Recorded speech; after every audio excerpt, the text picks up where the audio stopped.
All right, welcome in. Global Sports Broadcasting Network. Thursday night, Cornelius Brad Hanna coming in with Mark Mancini and a special guest, former baseball pitcher Jay Tesmer coming in. Talk about a lot about baseball pitching, what's going on with the current times of baseball, and what can we do for the future of baseball when it comes to all these rule changes and all the sticky stuff, right? Coming up next in 30 seconds, I'm going to give you a big 30-second countdown like we always do to get you warmed up. Here we go.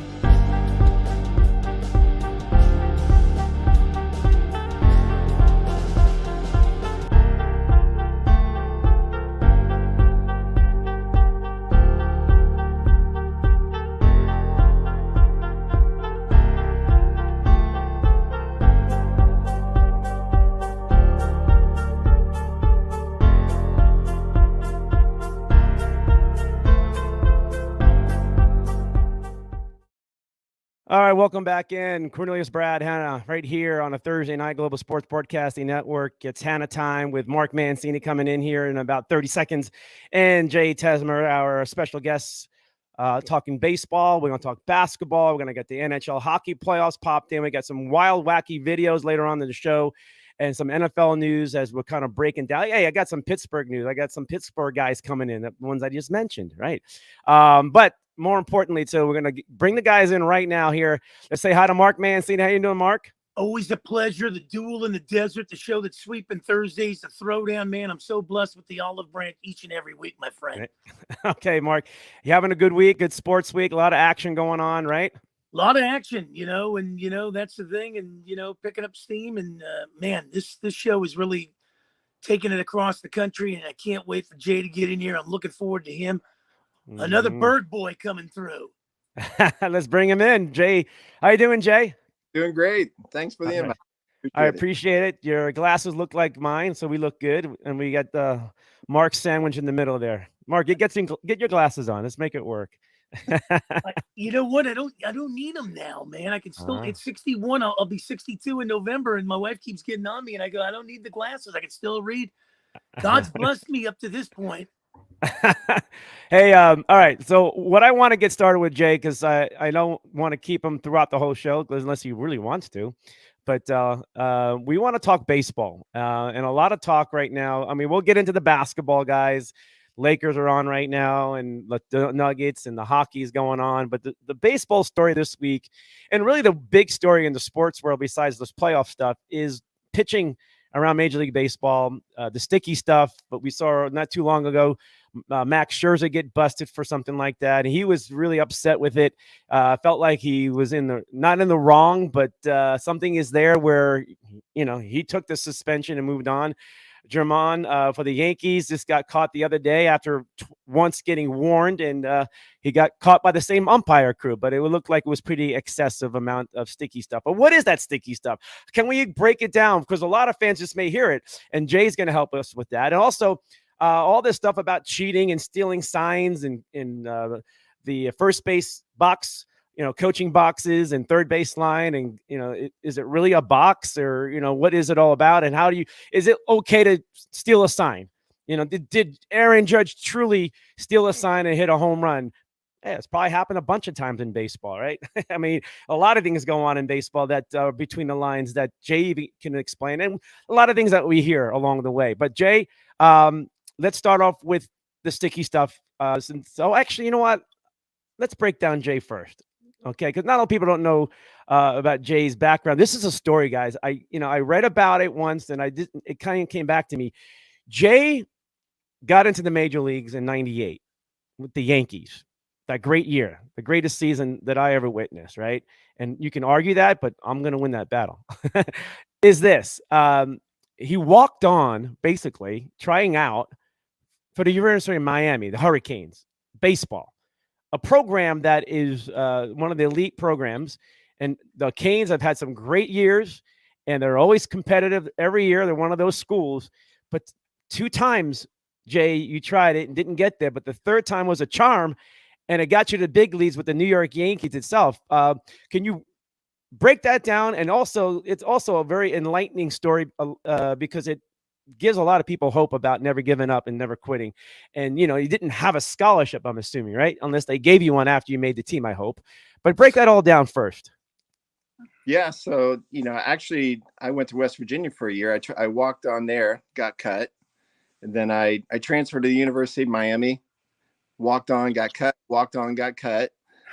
I made the team like in my fourth year. And I was like, what I got to lose. Um, I got lucky because Jim Morris came from Georgia Tech to Miami, and he just had he always liked side armors, and he invited me out to try out in the fall. I did great all through the fall games. Actually earned a setup role in front of the closer, Danny Graves, who pitched for the Reds and Indians, a few other teams. And I don't know how, but somehow I started the season out with 35 scoreless innings, and the rest was history. I just kept pitching great, and there was always a Yankee scout at our games. His name is Rudy Santine. He's like, "Hey man, I'm going to draft you. I'm going to draft you." And sure enough, he did, and I got my chance. And the rest was kind of history from there. Once I got with the Yankees organization. You came up in '98 in August before the expansion of a roster that it was always popular to bring up the minor leaguers, but you got in about a week earlier to get your feet wet. And how was that experience? The Bronx, the old stadium, the locker room of the '98 Yankees, the Jeter locker room, the Bernie Williams locker room, right? The Joe Torre. I mean, like was it like the godly of heaven walking in there? And how did you able to calm yourself down with that season going on? Yeah, it's funny, like coming from PA and Western PA, it's a lot of small little towns. I'm telling you, like little farm towns. And once you get called up to New York, and it's like, I mean, it's like a whole nother world. Fortunately, I'm pretty like a even keel guy. Like I don't get too high, don't get too low. So, but I got called up, and we were playing the Angels, and it was a day-night doubleheader game. And whether or not I got activated for the second game depended on how the first game went. So I had to sit in the box and watch the first game, not even knowing if I was going to get activated to pitch. And sure enough, they activated me after the first game. Torrey brought me in extra innings in a tie game on my major league debut, and I was fortunate enough to come out of that game with a win. But honestly, after in the dugout, I almost like blacked out. I could barely remember. Hey, did you get any compensation from the championship season of '98, or how does that? I mean, I'm just curious how that plays out. I mean, you got yourself. They vote shares. I got a partial share for that season on the number of days. Got a ring. So I mean, I can't complain. That was a magical season. Like you said, that '98 team was just. I mean, we went 125-50, win the World Series. I mean, Hall of Famers, huge personalities on the team. It was a dream. I had the best time of my life that season. So a guy who gets cut, I should say, almost 4 times, or 3 times for sure, right? In college, it kind of reminds me of the Don Mattingly story where he couldn't even make his high school team after a while, and then he somehow got better, and then things took off from there and gets drafted. Right? There's a lot of stories like that in baseball, where not a lot of guys can get looked at, and you know what? Your storyline is great because you end up with the Yankees, and it's like you look back on it. You got to look back on it and go, I'm like blessed to have this kind of experience to go through all that, Absolutely. I mean, fortunately I had like a guy, Billy was the guy that always pushed me through the Yankees. Like I didn't throw hard. I was a sidearm pitcher. I just had a lot of good location and movement. And he always said, "Hey, if you keep getting people out, I promise you'll keep moving." And he did. And, I truly feel the guy that got me called up at that, at the end of the season there.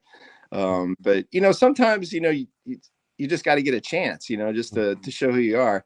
I think things are a little bit different now. You have so many different formats and platforms where players get seen more. 30 years ago there was none of this like perfect game stuff and all the videos and Instagram and Facebook. So I think a lot of guys that were good players maybe never got seen or never got chances, especially from small towns where I grew up. Like nobody knows who you are in those areas. So a sidearm pitcher, the Kent Tekulves of the world. Was he inspiring you since you came out of the PA area, or what's like top speed, major league level when you have, you know, you're not throwing hard. I'm assuming, right? Or what was your top speed? I didn't even look it up, but what was your top, fastball I number? 82 to 85 with a changeup and a slider. That's it. Amazing, My goal was amazing. to hit somebody out with a ground ball in 2 or 3 pitches. That was my goal. I wasn't trying to strike anybody out. I was just like, give me a ground ball. That's Amazing. All right. So you had a frisbee pitch, the whole thing, right? So how often did you use sticky stuff, or could you use sticky stuff? I mean, is it okay? You can talk about this stuff years later. thing. I didn't even use the rosin bag, honestly. I used the seams on the ball more than anything. I wasn't throwing 95 plus, so spin rate wasn't a huge thing for me. I just wanted to keep the ball down and sink it and change speeds. But I get it. I mean, when you got to the big leagues, the baseball did feel different than it did in the minor leagues. It was definitely smoother. The seams weren't as high. So I can understand why guys want a little tack on the ball to have a little more control and be able to spin it. Definitely. All right. So breakdown, and Mark, I want you to jump in on this too. Yeah. Now, is the what happened this week with Drummond from the Yankees? It looked like it was excessive, from his hand and stuff.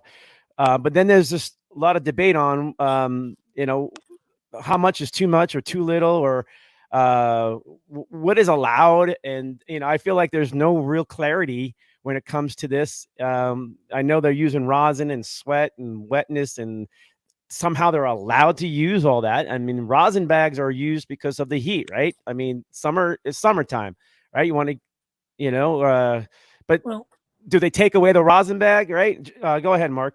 well, and just to follow up on Jay's story first, I think it's remarkable because I remember, hearing a guy tell me one time, he says, the minute you give up on a dream, a guy with a shabby jacket will take 50 cents out of his pocket, hit it in your slot machine that you put all the money in it for so many years. You'll look over your right shoulder or your left shoulder and it'll hit you. You never know how far you were so close to making it by giving up. And I think a lot of people give up today. They give up for the pure pressure or people dictating they're not good enough. My philosophy is only God's going to tell me if I'm good enough or not. I don't put a lot of stock in people's opinions, and it's never the goal, Jay. A lot of people don't figure this, but it's a journey and how you handle the journey that gets you to the goal. On any of those thoughts, by not giving up and focusing, what was your mental approach to this? Because I've always looked at it, if you want something, you got to block out all the negativity. What the hardest part, was actually believing that once you get that confidence and then you're like, what, I can do this. In college, honestly, I just was happy to make the team. Yeah. But then started the season out, it was such a good start. I'm like, man, I belong here. I'm good enough. And then once you get drafted to the Yankees, it's the same thing. Like A ball, you gotta belong. You get moved up to AA, AAA, big leagues. Like every step, you literally have to like reestablish, because in sports, it's like it really doesn't matter what you did yesterday. Like you got to continue to perform. But for me, it was a matter of just having the confidence to go out there and pitch. I didn't have the arm. I wasn't blessed to throw 95, so I had to use my brain and pitch and change speeds and study hitters. Yeah. There's a lot more into it than just getting out there and just throwing a ball. But for me, it was just the confidence factor that propelled me forward. Jay, Yeah. go ahead. I'm sorry. Go ahead, Mark. No, I was It's just okay. going to follow up on that. I've always said, and I don't want to disrespect lawyers or doctors, but I think the hardest thing in life is to be a Major League Baseball player. And to get to that level, you got to be the best of the best. And a lot of people only look at what these guys make, but they don't realize what it takes with the traveling, the little leagues, the fathers and mothers taking these kids out. You go to the high school, the colleges, the rookies, the single A, the double A. You got to be the best of the best. And to get called up for a cup of coffee in the majors, you can light a cigar on that any day of the week. And that's probably the hardest thing in life. And like I said, I don't want to disrespect anybody else's occupation, but I've always told myself when I get up to heaven, if God decides to send me back down, let me be a Major League Baseball player. All right. So, Jay, back to the sticky stuff too, but even with the minor league, were players even back then, I'm sure, were always testing something, right, or messing with something, right? And I'm sure you know names, and you don't have to mention anybody, but it must carry on from your youth, your minor league into the major leagues, where you want to try to maintain it, right? Because that's how you got to the big leagues. I'm assuming you didn't have to use it, and but guys like Drummond the other day, Max Scherzer. I mean, like, was he using it the whole time, and then they just take it away from you, and it's like, well, my whole career was like that. Why are you doing this to me? Right? It wasn't like it was illegal. So I want to kind of in this box of a lot of things we just threw at you, but how where can baseball be fair to a pitcher who is sweating out there? It's August. It's more humid than ever before, right? July, and you got to use rosin, and you're gonna grab that bag behind the mound. I mean, at one point, what are the umpires got to determine? It's a judgment call. Give me your perspective about if you were in that game today, baseball. How would you handle that, or your teammates too? Yeah, I mean, for me, I think the problem is like it's very subjective right now. One guy might think it's too sticky, other guy might not think it's too sticky. But for me, if you're using rosin, which is on the mound and perfectly legal, and you're sweating, I mean, rosin and sweat create sticky, but who's to say what's too sticky and what's not too sticky? I know Scherzer, I mean, that guy, he's a competitor, and they know they're going to get checked. So for him to go out there, or any pitcher to go out, something on their hands, that's illegal at this point. It really just doesn't make any sense knowing that you're going to get checked. So I think they're using rosin and sweat, and just the subjective whether or not what's too sticky or not too sticky. I think that's where we're a little blurred right now. So what's the use of a rosin bag out there then? Or because I'm grabbing that bag and then I'm gonna walk off after the inning. I'm gonna get checked, but it's like I just used the bag the whole inning. Like, I don't understand this. It's like it does confuse me. And then how does an umpire judge all that? That's tough stuff right there for a pitcher. Well, they're probably trying to dry their hands with it's the moisture, and then dry it with the rosin bag. But it with a lot of things in Jay and Hannah, you can kind of elaborate on this, but baseball was never meant to have a time clock. And what they've done now is they're trying to speed up the game for a younger audience. I remember in '94 when, baseball was on strike, the slogan was "Chicks dig the long ball." So I think they're trying to take the game more so out of the pitchers and give it to the hitters in more ways than one, with the speed clock on these guys, and no warm-ups hardly and everything like that. But rosin and sticky stuff, we can go back to Gaylord Perry and those guys. Mm-hmm. So I think that's where it's changed, but it's getting more, the rules are getting more and more bizarre. And if you talk to a lot of these ex-ball players, Bill Madlock said putting a guy at second base is like playing girls softball. Get it.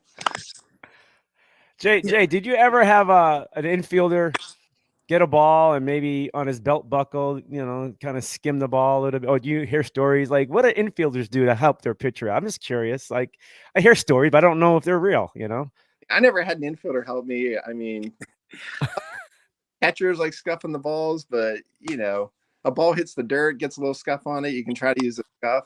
I don't know. The rules are just so different now. And I know in the big leagues, like they just throw every ball out. But in the minor league, if that ball hits the dirt, you're getting it back, and you might check to see if there's a scuff, if you can turn it a certain way and make it sink a little more. But I don't know. I think they just gotta somehow define what is sticky and what's not sticky, and try to find something that to work with. All right. So we're gonna stay with this series, Blue Jays and Yankees. Got a little more interesting. This was before the Drummond sticky stuff broke a day later. But there's Judge looking down, whoever he's looking at or what he's looking at. He says his dugout, or just kind of hearing some noise and chatter. Blue Jays are accusing that the first base coach was giving signs. They're stealing signs from the pitcher because he was tipping stuff, which when you tip pitches in baseball, you screwed up. I mean, talk to Andy Pettit in game 1 or 2 of the World Series in 2001. He was tipping pitches, and the Diamondbacks whoop him on that, So it's like it happens. But Then it gets the next day or whatever it is after this, the day that Jermon got caught, the same game. They're having this argument with the manager of the Blue Jays, and there's Luis right there, the third base coach. But I want to show you more things, guys. This is the Blue Jay. I don't know, Jay, did you send me this or somebody sent me this? Yeah, it's the day before. Right. So, Yeah. so the Yankee first base coach, I forgot who it was obviously out of the box, the coach's box. Guys and ladies and gentlemen, this is very common in baseball. And Jay, you were not the only one who sent me this, but that was a Blue Jay coach in the same series, I'm assuming.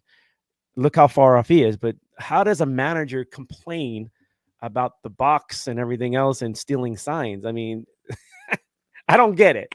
I mean, I'm sure you're trying looking for leverage, but Judge goes out and he hits another home run tonight. Almost, I mean, Judge has been on a tear ever since. But explain the coach's box for more of the average fan itself, and is it really a rule or not? Like, I don't get it either.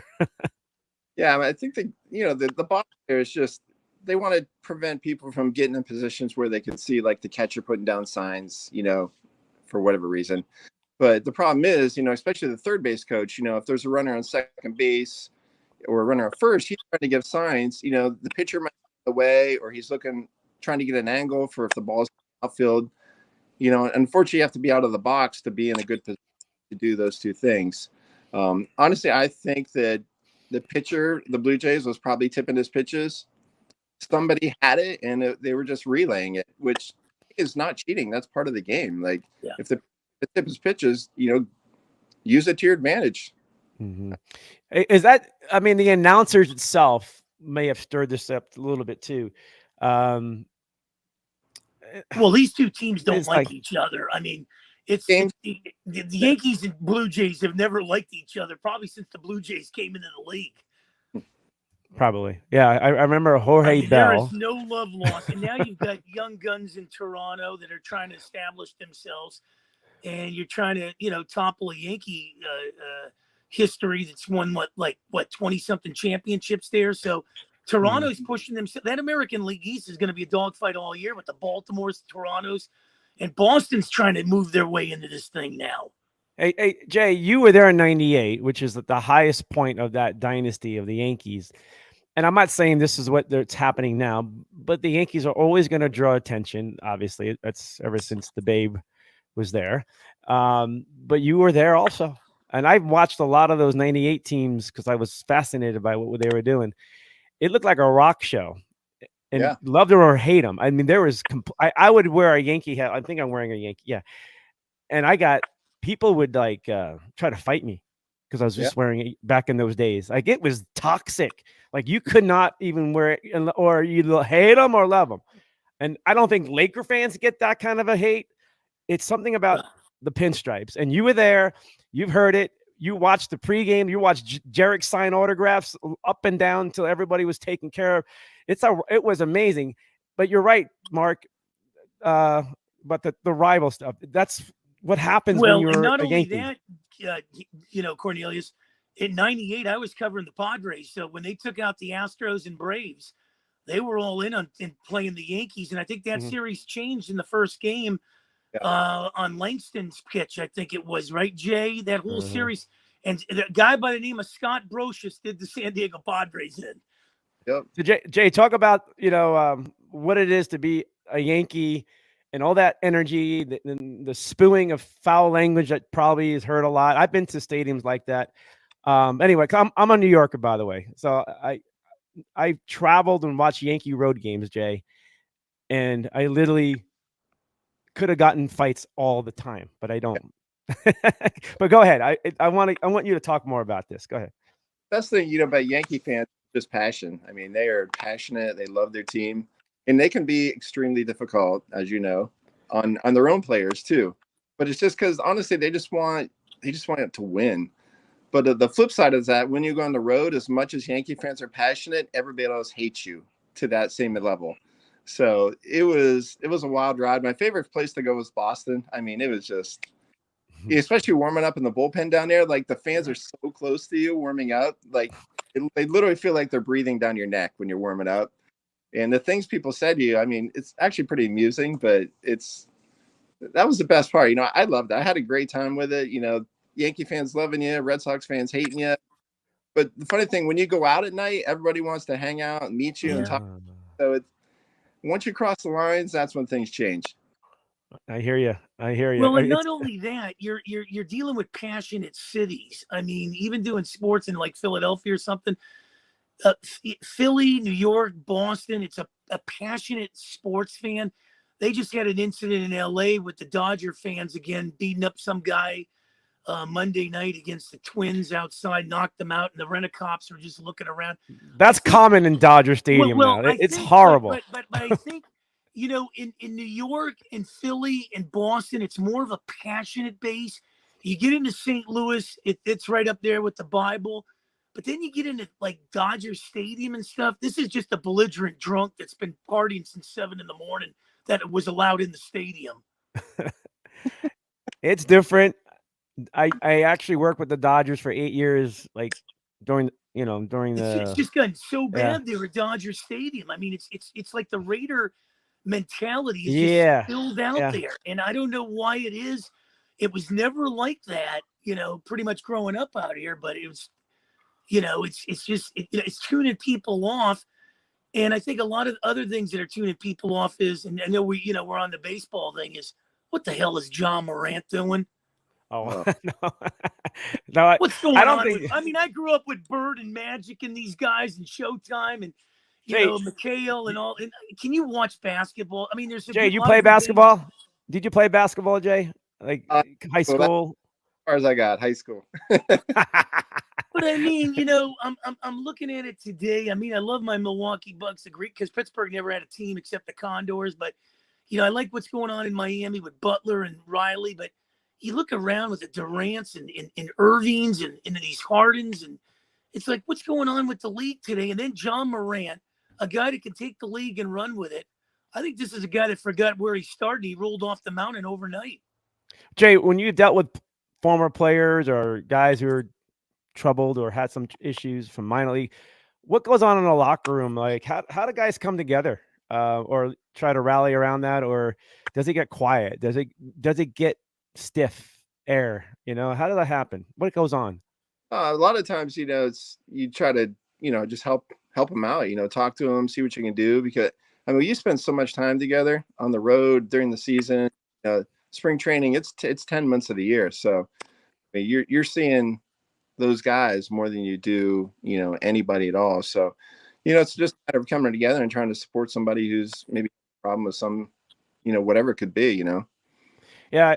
I mean, some sports have troubles. I don't know if baseball had I'm trying to think about anybody, guns or anything violent. I mean, I've heard abusive things, but I think the worst one was, what was it?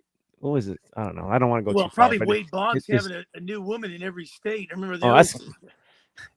I don't think that's uncommon. I don't want to. I've seen things too. I've hung out with ball players, and there is a code. I just wanted to make sure they can trust me. Well, and I think that's the thing there. You're with somebody probably more than half the year. You're playing more than 200 games if you add in spring training. So everybody's going to pull the rope in the same direction. And yeah, you know, you're probably, Jay, you could quote me on, you're probably getting some guys that, you know, you got to kind of reel in and kind of let them know what it's going. And I think the first thing I would tell a guy if I'm in a position like that is, hey, you know what, there's no guarantee of tomorrow here. You could be sent down. This thing, you know, you might be in here 16 days. You could be in here 16 years and just cherish it. But it took a long time to get here. Don't fall off the mountain overnight. That's probably the first thing I tell a guy. All right, Jay, before we send you out of here, I know it's late on the East Coast itself, but you're still involved with baseball, working with kids or anything like that, high school level stuff, or it seems like the sidearm pitcher is more popular than ever. I have a nephew somewhere. He's in Oklahoma. He's a sidearm under. Yeah. You know, he's a Kent Jacoby kind of guy, kid. Dan Quisenberry. He's a Danny. Right. All that. And he's Jay also. But do you work with kids with that pitch, or does it matter? Because you had a specialty. You were a special type of pitcher. It Right. wasn't. They were not as common as maybe today. A little bit more common. Yeah, a lot of kids. I do a travel ball team, 14U. I have my son. He's a freshman in high school. He's a left-handed pitcher. I would never convert somebody to how I threw. I think everybody has to find their own path, their own arm slot. If somebody came to me and wanted me to teach them, I could offer, my expertise, my advice, that type of thing. But that's what I loved about pitching. You look around the major leagues, and every pitcher's got something a little bit different in their delivery, their rhythm. It kind of makes you unique. So I'm not trying to fit anybody into a mold. I kind of see what they can do and then work with that. I wanted to ask you a question on that, because I played hockey for about 3-4 years as a goalie. And I know I had some superstitions, talking to the goalpost, not changing the shirt if we were on a winning streak. And I remember people didn't want to dress, but pitchers have some quirks, relief pitchers, probably more so than others. Any superstitions or anything that when you were warming up in the pen that you'd like to share? I mean, I had a routine. There were things like you never wanted somebody else to put their hand in your glove, like things like my locker was set up. My glove had to be a certain spot, my shoes in a certain spot, like everything had to have its place. So I wasn't like a huge superstition guy, but I definitely had a routine and things I like to follow every day, for sure. That's good. Hey, Jay, taking away what baseball was back in the 90s or even in the 80s when you're developing your skills itself, going through that era of the steroid era and things like that. Now baseball is kind of getting back to small ball again with base stealing, and contact hitters seems to be the way to go. How would your game fit? Because the long ball is always part of baseball, and but the projection of your swing was to lift the ball out of the stadium and strike out a lot. Baseball is, in my eyes, is going to have to flip the switch and get more contact hitters. So is it benefiting a hard ball throwing pitcher or against that kind of change? Because a lot of these guys have been pitching 10 years with what's been going on, and now their careers are caught in this transition. Does that make sense? Yeah, honestly, it's a good idea because there's so many more power arms in the games now. Guys throwing 95, 100 miles an hour. I think if I could come in behind a guy throwing that hard to throwing like 82 to 85 with a really good sinker, I think I could have a little success just working off what the other guys do. But for me, it was just a matter. I had to keep the ball down. I had to locate. If I got the ball up, I was crushed. Those guys are so good; they don't miss. But it'd be interesting to see how it fit. Yeah. A lot of people say the game today, the guys are a lot bigger, faster, stronger. I tend to take a stance on that because I've been watching baseball now probably 6 decades. And I always thought the 70s and growing up with the Ryans and getting into the 80s with the J.R. Richards and stuff. And we talked to Bert Blyleven a couple months back. This is a guy that played like 20 years, 18 seasons, throwing like 200 innings. I think the guys today, they can't even go 5 because their arms are shot out at a younger age. Is that true, Jay? Because the kind of guys I grew up with, these guys they'd go 8, 9 innings. I can remember Nolan Ryan throwing 10, 11 innings. 130 pitches. The closer come in there and just bring lights out with the Suitors, the Riveras, the Hoffmans, the Eckersleys, the Oxygens, the list goes on. The guys today, they're going 4, 5 innings, and then it's 6, 7 guys to try to get the last 8, 9 outs. 90 pitches, and they get nervous. Well, because their arms are just not lasting, it seems like. Yeah. Is that true? They're burning them out? I don't know. I think it's just the way thing has changed in baseball now. They're trying to preserve guys, make their careers last longer. I mean, there are probably games where Nolan Ryan probably threw 150, 160 pitches, and then, 3 days rest and he's back out the next day, again. I really think it's just the longevity. I mean, you're paying these guys, multi-million dollars. You know, they don't want these guys to get hurt in 2 or 3 years, be done with their careers. So I think the pitchers would like to stay in games and continue to pitch, but just the way the management style has changed, they're just pulling these guys and then coming in with the bullpen, throwing everybody 1 inning, one on the third, just trying to finish a game.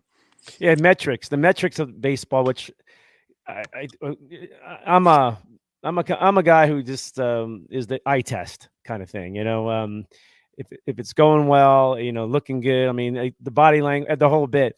But there's so much metrics. The big binder opens up, and so they're looking for the matchup, so the guy can't get. Then the third time around, the batting order issue, like it's a big deal. Right. So and I do know it's a big deal. Averages do kind of go up, even if you're a great pitcher.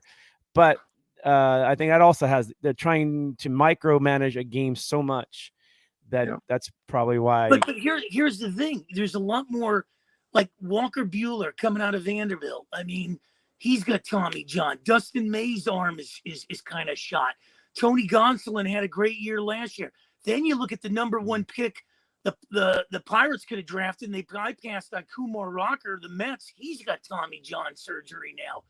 So it's kind of like, are they getting burnt out in college before they get to the climb in the big leagues? Or it seems like it's more and more with some of these guys. Good point. Jay, wasn't Tommy John surgery like for one? I think Tommy John had the only surgery for like 3 decades. It seems like, it's like it took forever for someone to have the second Tommy John. This is my perspective, but I think, Mark, you're right. I think it goes before. I think it's in high school and or how they're developing their pitchers. I don't know. I mean, Jay, you're around it. I mean, how are you helping these kids? So they're, throwing breaking balls at it early. Remember, I pitched at a young age, and I couldn't throw a curveball. I wasn't allowed to. I would be yelled at. Yeah, I guess when it comes to that, because even on my travel ball teams, like I don't have these kids throwing breaking balls until they're at least 13, 14 years old. We have pitch counts in all our games, not letting kids go past 75 pitches. For me, it's more about health. It doesn't matter if you win a baseball tournament on a weekend. Yeah, it's really just about developing these kids healthy so they can, make their high school teams, go on to play college, and, if you're fortunate enough, get drafted and play professional ball. Hey Jay, I got to throw this. Where is it? Here it is. Do you remember this photograph? Is that you? That's you, right? Yeah. Yeah. Right. Was that like the day you walked into a Yankee locker room and they say, "Hey, wait, you got to take a photo for like," but that was probably with spring training. They take photos in spring training. Yeah. Yeah. Oh, that's nice. I think, Jay, your stories must be amazing for your first year. Like, not a lot of guys get a chance. You should write a book on it. From August until the postseason, he probably has a lot there alone. But even spring training, I mean, to be around that when you walk in '98 spring training and they're ready, they already won the World Series 2 years earlier, right? And they're about to go win 3 in a row. But was Torrey a godfather? Like, was he like the godfather? Like, when you do you ever go into his office and did he say sit down? Like, like, did he talk to you? So it's funny. The only time I was ever in Torrey's office was I made the team out of spring training in 2002. And, I got called into his office and he told me I made the team because, we got to go to Baltimore. I had an opening day, which was an amazing experience. But, Joe, in that 98 season, he was kind of, that team had so many veterans where, the locker room just kind of was its own entity. Like you would see him around, when you got guys like Jeter and Paul O'Neill and Tino Martinez, the list goes on. Like those guys were handling their business. And, for a young guy to get called up and have teammates like that was a huge benefit to me. To be able to sit in the bullpen and talk to Mike Stanton, Mariano Rivera, wow. Jeff Nelson, guys like that. It was great. Everything. I just picked a brain. I tried to learn as much as I could. Hey, did you learn a lot from Jeff Nelson with his frisbee pitch? Like, it's similar to almost similar, right? Because he had a sidearm, right? It was similar. He threw quite a bit harder than I, but we had a similar kind of low. But for me, a lot of it was just learning how to approach a major league hitter. Because Yeah. those guys are so good in their approaches to the plate. When they see a guy like me, most of the time they're trying to hit the ball the other way. So I had to try to figure out how to counteract that. So a lot, You bring up a good point. This is why I love baseball, and it's to fool the batter, right? That's the pitcher's job. Try to get the strikeout when you're in that 1-2 count or whatever count you're in, and you can get that strikeout pitch. But it's all about deception, right? And the batter is trying to figure it out. So give me the mindset of you as a pitcher or and that deception, because there's so much going on between pitches. People think it's boring, but I'm thinking, all right, it's a 1-2 pitch and I'm thinking all those things like you're trying to think. That's why I love baseball. Yeah. So break that down for me too. The game within the game, the deception of that ball coming at you. I mean, that was the name of my game, was deception. I had to try to, change speeds, sink the ball. A lot of it's too situations, number of outs, men on base, what's the hitter trying to do in this situation? And, as a pitcher, you're thinking along, okay, man on third, less than 1 out, he's probably trying to hit the ball the right side of the infield. So I got to throw a pitch that makes it more difficult for him to do that. So like you said, that's the game within the game. And when people say baseball is boring, like they don't understand everything that's going on that field. That's why it's a beautiful game. Well, not only that, when you're a pitcher, I would always try to bust these guys inside so they can't extend their arms to get that, and like Muncie now out here, he's got like 14 home runs or whatever. And I'm saying to myself, if you got the scouting report on Muncie, why don't you just bust them in so we can't even extend them arms? Because if you can, if that would be the scouting on, if I'm a pitcher, I'm going to start busting guys in so they can't extend. Was that a kind of philosophy that you would approve on, Jay? Yeah, for me, I always wanted to pitch to my strength, so guys, I didn't really throw hard enough to like get in on guys like that. I tried to do stadium and Ken Griffey took me deep. So I learned my lesson. So, my game was, sinkers away. I was trying to get guys to try to pull the ball, and most of the time they're going to hit a ground ball if that's the case. So, if I could throw 95 to 100, I'd be busting guys in all day because it's hard to get the bat head out on a ball that's coming in on your hands. All right, Jay. So you're trying to get down and away. Yeah. Right? This is why I like talking baseball. But they know it's coming most of the time. But how do you kind of deceive them? Like, do you throw someone a little higher and try not to get caught with the higher pitch? Like what do you do to change their eye level? Because where your out pitch is, right? So and the batter knows too. And a lot of times batters still swing at it. Like watching some games tonight before we got on, and it's like I know what's coming. They all know, and they still swing at the pitch. And they swing and a miss. Yeah. But how did you do it? Like a lot of these pitchers do, knowing what the pitch is. Like they all knew Mariano's pitch, but Mariano never always threw the same location. Cutter. Yeah. He didn't throw it in the same spot though. You know? Honestly, I always thought if I could make my pitch, I'm probably going to win 80% of the time. Yeah. If I made a mistake over the plate, I'm probably going to lose 80% of the time. So really for me, it was just, they probably knew what I was going to throw. It was just a matter of whether or not I made my pitch or not. Hey, let me ask you something. Did you have to represent yourself or you had an agent? Because that per diem in New York can go pretty quick at breakfast, might not last for lunch and dinner. No. New York, like I had to eat like one meal. I didn't get. Yeah, I can imagine. I always tell these guys, when you go to New York, you must blow it on one meal out there, man. Right. Did they feed you? Did they feed well, like in the locker room, or? Bread in the Yankee clubhouse was the best. Lobster, steak. I mean, it was. Wow. I was always, just so you know, I was always the last one out of the clubhouse because. Yeah. And get to know the clubhouse manager. Can I get some to-go boxes? I'm going back to the hotel. Did any of the veterans take care of you, like buy you a suit or, or something like that, or, did anybody take you out for something like that? As soon as I got called up with Ed Lilly, if you guys remember him, he came up. Ed Lilly, left-hander. Yep. And Derek grabbed us one night and said, "Hey, we're gonna go out." We went out for dinner. We went to this restaurant in downtown. Literally, we walked in. They shut the whole back of the restaurant down. We had a private table. He took us out to some clubs that night. You would walk into the club and the music would change for Derek. Like, Oh yeah. but it was because, like I said, like when you get to New York City and the Yankees, it's a pretty intimidating. But then I have a guy like Derek say, "Hey, come on, guys, I'm going to go out, make you feel part of the team, kind of relax you a little bit." But that's why he is who he is. The captain. He was great clubhouse.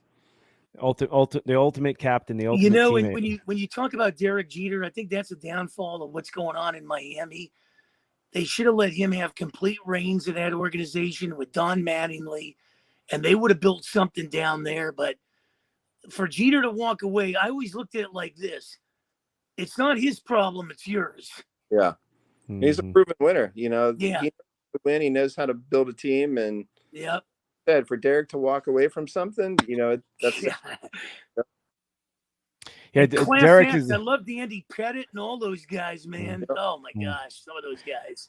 Yeah, I was talking to Jake a little bit before we got on about Derek.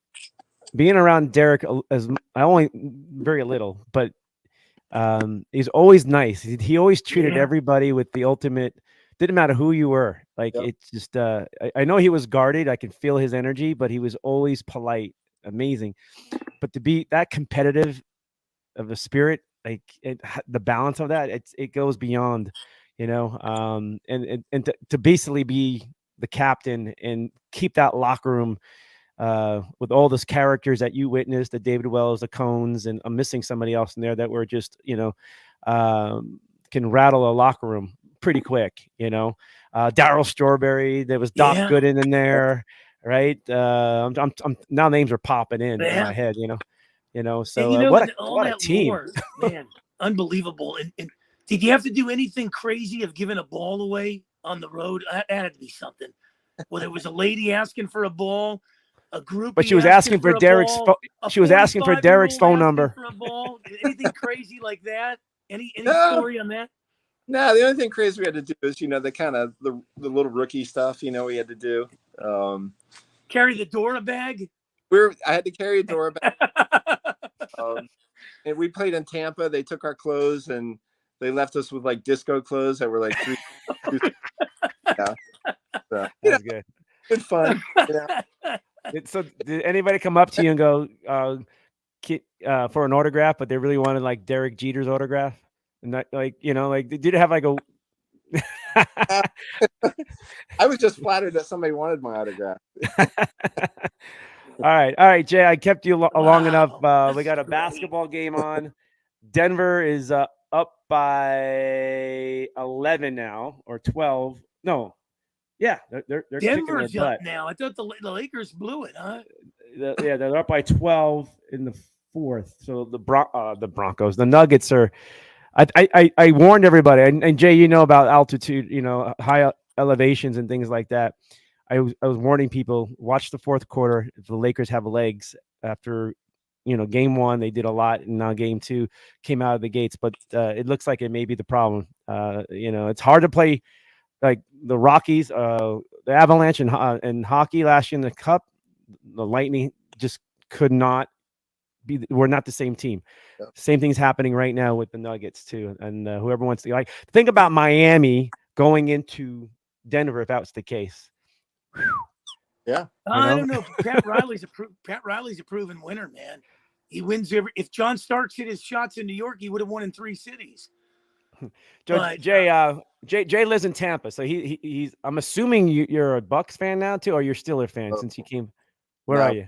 You're a Steelers fan. That's it. There you go. There you go. Yeah. All right. I was gonna let him go, but hang on here. I got something for him. Hey, nobody's giving us props, but we're hanging out. They better adjust the mirrors, man. Well, so there was rumors about JJ joining the Steelers, and JJ Watt said no, but he does love the Steelers and blah blah blah. That's one thing. There is a family reunion going on. This Ron Wolfley, the local guy here in Arizona with the Cardinals, and he's a former player. And his brother Craig Wolfley, the offensive lineman. There's a nephew out there, and there he is. Maverick Wolfley is signed with the Pittsburgh Steelers this week. So the family, I mean, you know the Wolfley storyline itself, but I just wanted to throw it out there. And then, there's one more too. They got this. I thought maybe you like this. Hakeem Butler got signed. Promising college player, just hasn't. Maybe he can get a second life in the NFL with the Steelers itself. Big dude, 6'5", 230, tight end like. But there's since you guys are Steeler land, this is your Steeler update right there. What happened this week? But well, I'll tell you one thing, man. You're gonna have to win 11 games in the AFC. That's the SEC. Yep. The NFC is looking like the Big Sky Conference. You might get to the Super Bowl with 8 wins. the Eagles. I think it's the Eagles, and keep your eyes on the Falcons over there, man. The Falcons are loading up, but I think in the AFC, man, it's going to be a war every week. But Pittsburgh, they came on like gangbusters at the end of the year, and watch out, man. Love it. Wow. That's it right there. I look forward to it. I'm going to catch the Raiders. Just got to straighten out the Penguins. That's all we got to do in Pittsburgh, Jay, is straighten them out. Because the Pirates will have the number 1 pick. Get that kid out of LSU, that outfielder. Load him up in Pittsburgh, baby. Before I send you away there, Jay, your Florida Panthers, since you're in the state of Florida, have just won in overtime in game 1 against Carolina. So it just happened. It just went final. I'm watching the scoreboard here. So that's a big win. They were losing that game early, and I do like the Panthers. 96 when the Rats came on the ice and Van Beesbrook was in goal. Yeah, I think I love the Panthers. That they made all these trades, and it just took a while to unify that team. But they just been solid. Carolina's a good team, but I think the Panthers are a better team. It'll be a lot of fun in Miami with both. Yeah. Hey, Panthers let me and ask you real quick, Jay and Cornelius. You think every sport should follow hockey after you lose a round and everybody shakes hands? I think yes. Yeah. I don't know I don't know why the other sports haven't done that, but they kind of do. I mean, basketball. I mean, unless you're LeBron, who just walks off the other day, but they kind of do in basketball. Football, they do it after the games. Just that scrum out in the middle of the field, right? Baseball quite doesn't, right? I never really seen that unless you're little, right? So I'm trying to figure this out. Yeah, you're good question. Yeah, no, it's amazing. You don't see a lot of it. Man, what a show! I love to bring him back, man. Yeah, I will. I love talking baseball. Next week, I'm going to bring a young guy who loves numbers and metrics and stuff like that, and I'm going to see what he's got for us next Thursday night. But I want to let Jay go so you can watch the end of the Laker game. They're down by 8, the Lakers, with 4 minutes to go. Jay's probably going to be next weekend. The Dodgers come through Tampa. Oh, wow. Yeah. Yes, we have to go next weekend, actually, next Sunday. Yeah, the Dodgers come through Tampa next weekend, and the Yankees are out in L.A. in a couple weeks. I do remember that. Tampa Bay Rays is not the greatest stadium, but it could be a really cool place if the fans showed up because it's small. And it get really loud in there if they really wanted to support that team. I was there for the 2008 World Series against the Phillies, and I know it was Phillies were good that year. The Phillies were a really good team that year, and but I remember that game 1. That place was so loud, but I've never heard it any louder than that game 1 of that World Series. So, but anyway, all right, Jay, I know, man, I kept you way longer. I appreciate it. Hey, appreciate it. I got He's a great guy, man. He's got that GQ look. He's a Pittsburgh guy, man. I like this, man. He's coming from God's country, man. Pittsburgh, Pennsylvania.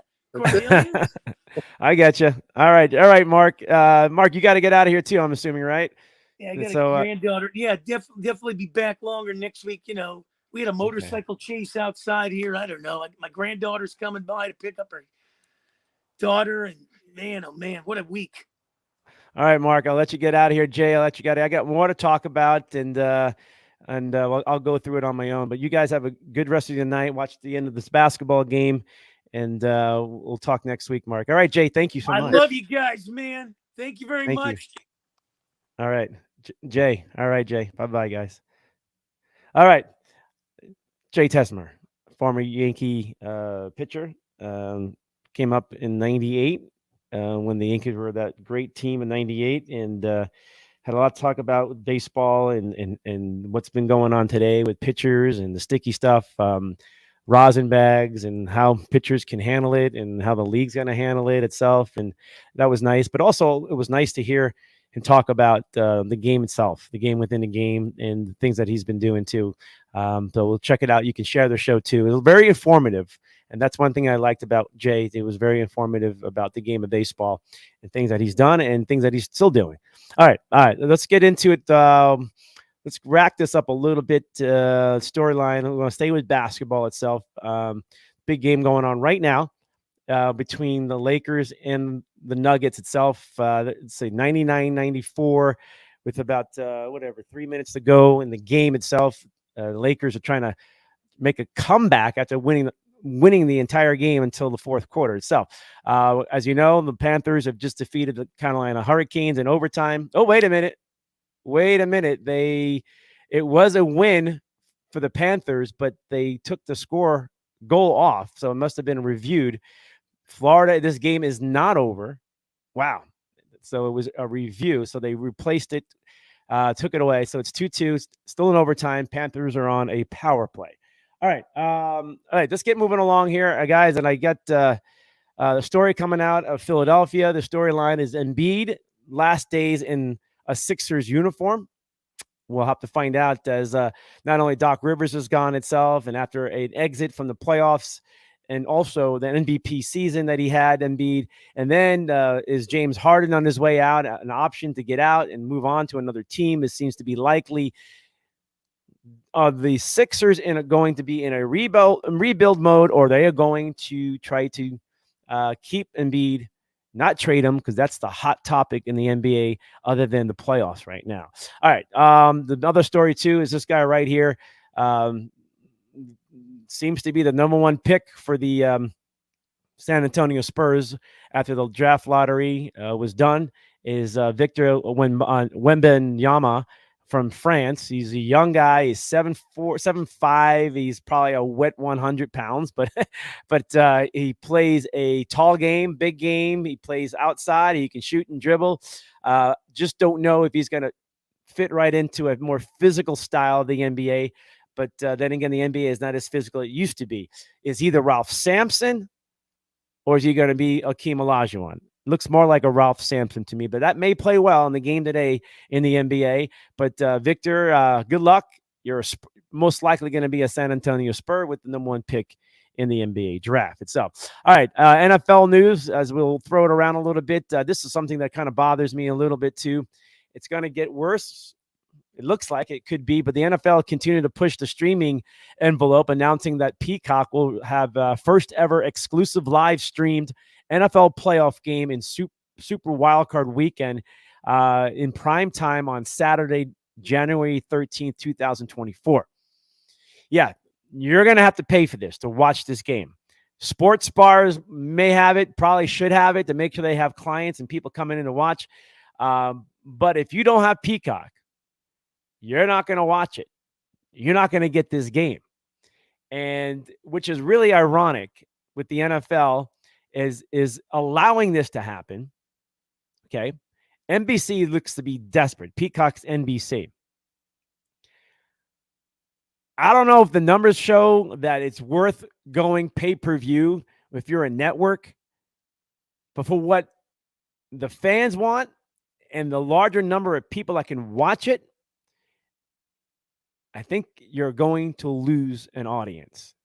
The average fan that wouldn't mind watching it, not going to watch it. You're just going to get a diehard fan, okay, watching this game and paying for it. But you're going to have to pay for an NFL one-day pass, or is it going to be you got to sign up for Peacock, which are trying to hook you in? So this is all about hooking you in to watch one NFL game, but hook you in so you can have the entire suite of that application, that app of Peacock, so you can watch all their programming. At least they are hoping for you to watch since you paid for it. So that's their hook. They're going to try to force you to pay for something and then try to get you what they want. But the football fan, I don't think they're going to watch it. I think they're better off going to go to a sports bar that may be showing it. And if not, they're not going to worry about it. They're not going to worry about it. They'll figure it out later. We're going to learn more about this in January when this game comes up for Peacock, that fans are going to have to pay a pay-per-view that they just want to watch one game with. Unless Peacock comes up with, maybe their numbers are not going to be high. Maybe Peacock realizes nobody's signing up the way we were hoping for this. And maybe they just decide that they'll give a 1-day pass or a 7-day trial, right? You know how that works. We'll give you a 7-day trial and you can get out of it. They're going to have to do something because I don't believe the average fan is going to really want to look through this and pay for something like this for one game. They're moving on. And even the diehard football fan may not care enough. So this is going to be intriguing. But if the NFL wants to force fans to continue to pay to watch games on TV, they're going to miss a lot of fan base. And you do not want that. Just here recently, the Phoenix Suns ownership is getting out of there, just moving away from the controlled environment of TV watching Suns basketball game and Phoenix Mercury basketball games to where they want to make it more public, more free TV so they can get more fans involved, which is probably more sensible and rational instead of cutting out and dividing and separating and just basically losing what could be potential fans watching. Okay. So the NFL has already been throwing out there the pay-per-view stuff. They have the NFL Network thing and, the NFL Pass and stuff like that. And fans will pay for that. But you're going to get the whole season. You're going to get all the games that you want with that pass. But for one game, Peacock, good luck, man. I don't think it's going to happen. I really don't. All right. Let's break this one down for you, too. Primetime games itself. Really startling to see that the Raiders and the Bears, after having some horrendous season, get a lot of love. The Bears are going to the Raiders are going to get 5 games on primetime. But it's the Raiders. I don't care. NFL wanted, I don't have a whole lot to say in it, but I'm going to say what I have to say. The NFL want to have the best matchups in primetime. Okay, I can see Raiders maybe getting one game because they're playing like the Broncos or they're playing like the Chargers, something where in a rival game or the Chiefs, right? You get that game because that may be okay with. You get that one game. But they said they wanted to have primetime games with the best matchups, which means some teams are not going to get any primetime games at all. And then you have the Bears. They're going to get 4. Okay, look at that category. The Bears are in the category of the Ravens, Steelers, Bengals, Broncos, Patriots, and the Lions. Okay? All those teams had winning seasons last year. All those teams have playoff aspirations that are higher than ever. The Lions are on the verge of doing something special, right? I can see that. Maybe they're, foreseeing this happening with the Lions. They're going to be very fortunate. The Patriots, that still sticks around a little bit. I thought maybe 4 games might have been a little too much, but it's the Patriots, and that always intrigues people. Fine, I get it. You got the Joe Burrow and the Bengals. You got the Steelers. They're hot. And they got some things cooking there. You got the Russell. They got Russell and a quarterback in Denver, and you have your new coach in Denver, right? That is also very intriguing. The Ravens are always there, and that's intriguing with Lamar Jackson, right? I get it, but the Bears, and I don't care who's quarterback because he hasn't really impressed that much other than run with the football in Chicago. But if that's the selling point, there's a lot of other guys around the NFL that we can look at too. And then it goes back to the Raiders, 5 games. Okay. The thing is, if the NFL wanted to really, really get the best matchups, unless they ran out of space, or they ran out of teams, but why 5 for the Raiders? Maybe give it to the other team that not getting prime time. Okay. Share it. What you just told me is a lie. It's a lie. Because the Raiders don't deserve 5 primetime games. I'll give them 1. Okay, they've been a disaster. The Chicago Bears have been a disaster. Well, we're projecting good things. Projecting what? You've been projecting Raiders for years now. Nothing. You've been projecting nothing. Okay, stop it.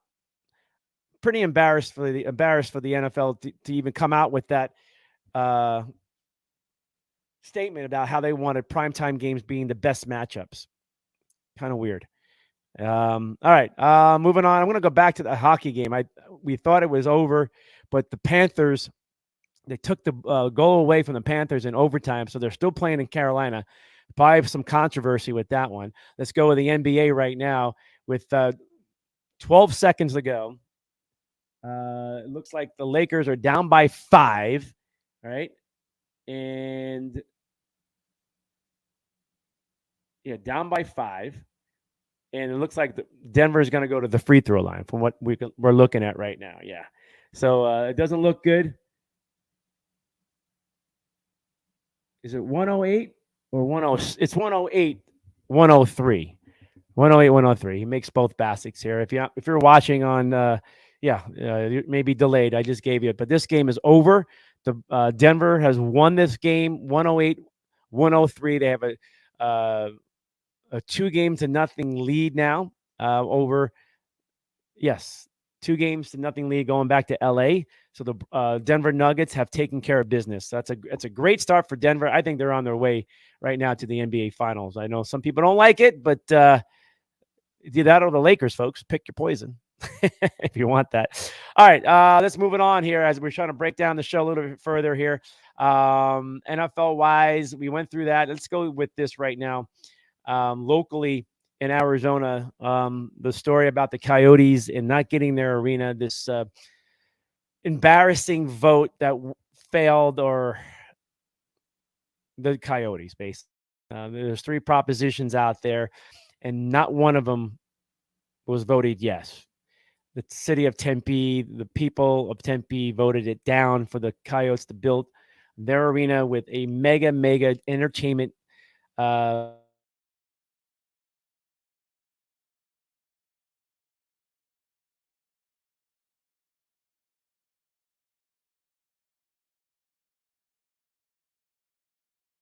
is a whole thing.